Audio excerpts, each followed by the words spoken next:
hanging on. My mother and my stepfather,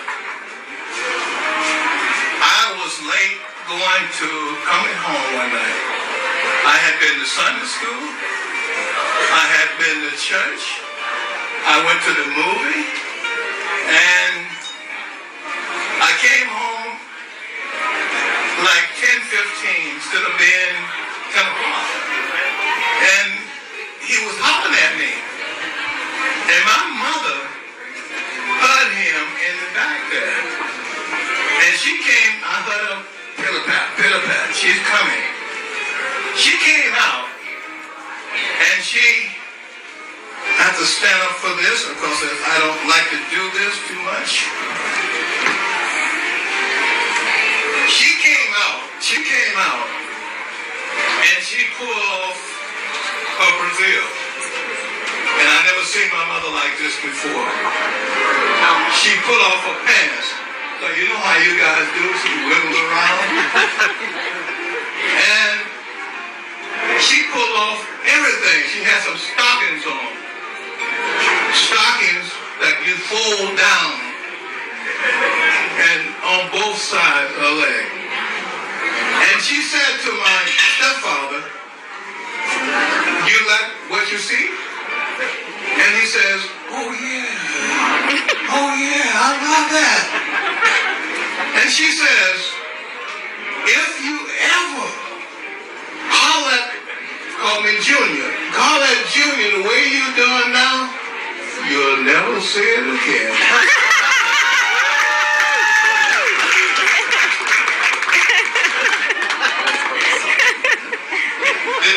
Is that bad or good? I don't like to do that too much because it's a true story, but you don't do that too much, you know. My father, is that enough for you? Okay, well, all right, Mr. Lurie, go ahead. Willie, in 1960, I was playing in the Florida State League for St. Petersburg, Florida.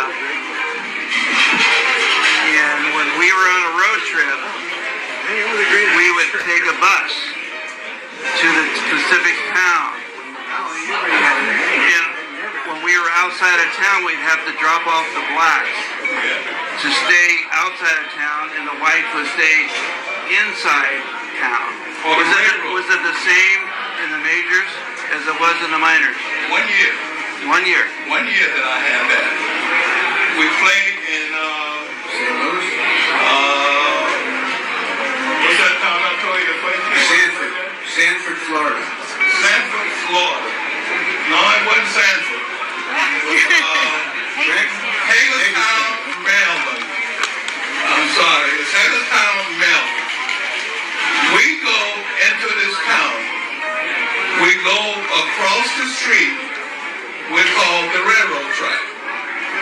They drop me off at this hotel. But luckily, they had everything set up for me. They had pig feast, they had cornbread, they had everything for me that I needed. About 1 o'clock in the morning, my window opened. And there was 3 guys came in. No words were spoken. No words were spoken. They came in, they went in the closet, they got 3 blankets, they slept on the floor, and nobody said one word. The next morning they got up, they went back out the window, down the elevator, wherever they had to go, and they picked me up that afternoon. And I said, boy, this is kind of great for me because I never been through that because I was only about 16 or 17, I think, at that time. Right. So when you say things like that, a lot of it is true at that time. Yeah. And Sanford, Florida, what he's talking about, we could go to the movie, but you had to go around the corner and you had to go upstairs, which was downstairs. So the movie was fine. Yeah. So what we did, we bought those big old kegs of popcorn. We threw popcorn all over the place downstairs. So that was Sanford, Florida, but I know what you're talking about. Yes, we have Yeah, same a couple. situation. Yeah. You had the same situation like that, but not much. Yeah. Thank you, Willie. At least I did. You bet. Thank Let's you. take a couple more. This young man right Yes. in front. Is Barry Bonds the best ball player you've ever watched playing baseball? Is Barry Bonds the best player you've ever watched play baseball? What about me? Let me tell you about Barry. Barry is a smart kid. He came to me when the Giants wanted to sign him. I think he might have been 17, 18 years old.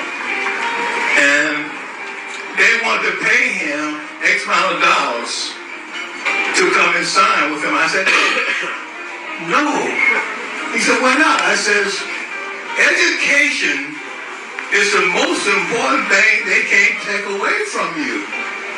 So he went to Arizona State, and he graduated from Arizona State, and they signed with Pittsburgh. And Pittsburgh gave him 3 or 4 times the amount of money that the Giants wanted to give him at that time.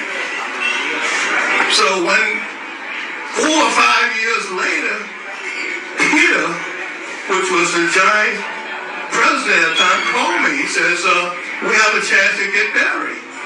I says, he's ready. He's ready to come home.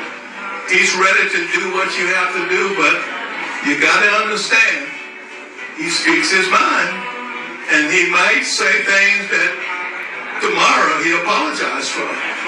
But Barry is a smart kid. He sometimes say things that he doesn't mean,